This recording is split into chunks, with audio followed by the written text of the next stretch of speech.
So is the goal to create policy recommendations that the government might follow? Not really. The goal at this stage is to bring together all the different parts of innovation, education, labor, experts and leaders and thought leaders, to just be able to talk to each other and develop ideas together. The conference is addressing a number of problems. There's the problem that some people can't find any employment, right, and the problem that some companies can't find enough qualified employees. Right. Can you rank those problems in order of importance? Like, what's the most urgent problem from your point of view? Well, I won't rank them in importance. I'll rather say that the thing is that these problems are often not connected to each other, because the guys who talk innovation today, they often talk about it in a company perspective. We have a language to talk about innovation for profit. And then we have labor policy, but they don't talk about innovation, right? And they have different goals too. I mean, it's different worldviews. Like, for example, if you have a company and you have a number of losers in the company, you'll get rid of them and you'll get a better company. But if you have a society and you have a number of losers and you get rid of them, you will definitely not get a better society. Those societies that do that are horrible. We note that innovation does not always create jobs.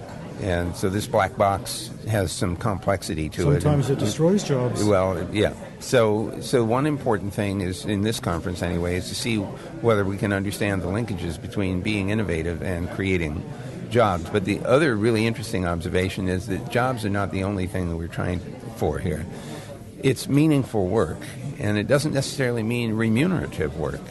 Interestingly enough, during the retirement period, a lot of people volunteer their efforts. But what's interesting is those contribute to the economy. It's just that they don't cost as much because the people are not being paid. Now, can we solve all our problems through reorganizing institutions? In terms of reforming institutions, this is like any other situation. In the environment, if the environment changes and the business models that an institution used are no longer applicable, the institutions have only two choices. Either they adapt or they die. And I think we'll see a lot of death and a lot of adaptation take place over the next 10 or 20 years as technology changes and as this environment changes.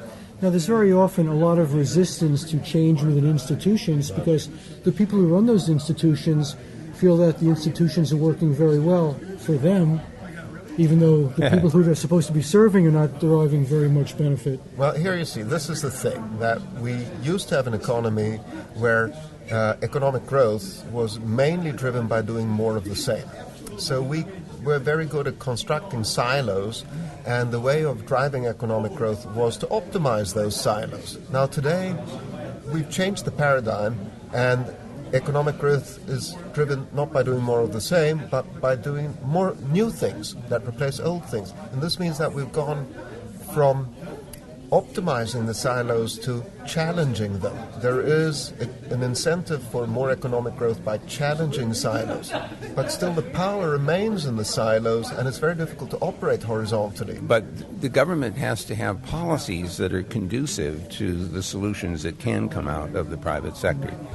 I think actually what has to happen is a recognition at the policy level that the interaction and conversation that David refers to has to happen. I also don't think that we can be totally laissez-faire. I think the government has the responsibility to create the platform and the framework, the conditions that will allow us to discover solutions by experimentation trials in the private sector. And in that sense, it's a public and private sector partnership that will solve the problem. And to expect the president to solve all problems is simply silly. But that's how the general public sometimes treats these things. And so this notion that you have to have latitude, loose coupling, and the potential that some ideas won't work should not be politically damning. And unfortunately, in this polarized environment in the U.S., the opposite parties will use anything that doesn't work as an excuse to say the other guy is failing. Do we need a whole new paradigm of education where the whole purpose and goal of education is different from what it was in the past? Well, I think some people who were speaking would certainly support that statement. The experimentation going on now with the massive online open courses, MOOCs, is a very, very good test of the theory that we can teach people to learn in a very different way. Historically, we would send people to school for 13, 14, 15, maybe 20 years with the expectation that they would then have a profession and have a career, and then they would never go back to school. Nothing could be more wrong looking at this from the 21st century point of view. You have to keep learning in order to stay up to speed in skill and capability. Would you say that personal self-interest is always going to be the chief driving motivator, no matter what system of organization you have, and that ultimately, before people change, they're going to say, what's in it for me? Well, I think everybody needs an incentive, right? And I mean, self-interest is also an interest in being in harmony with one's surroundings. Greed is a powerful force, but I actually want to push back on this notion. I don't think that everyone is motivated that way. They're not motivated by what's in it for me. People who give away their software, people who do designs and just hand them out for anyone to use, are not interested in the pecuniary response. What they're interested in is that people use their work and are able to adapt and mold it.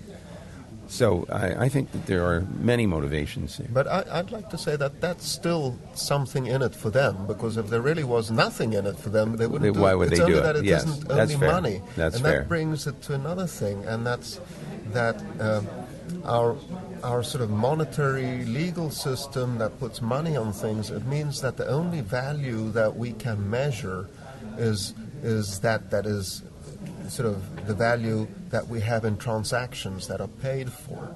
That's the only stuff that goes into the GDP and so on, which the system optimizes on. That's a good point. And this is also a big problem because, as one of the speakers pointed out, we've gone from a time where the value in society was 80% tangible goods, and today it's 80% non-tangible property that stands for value in society.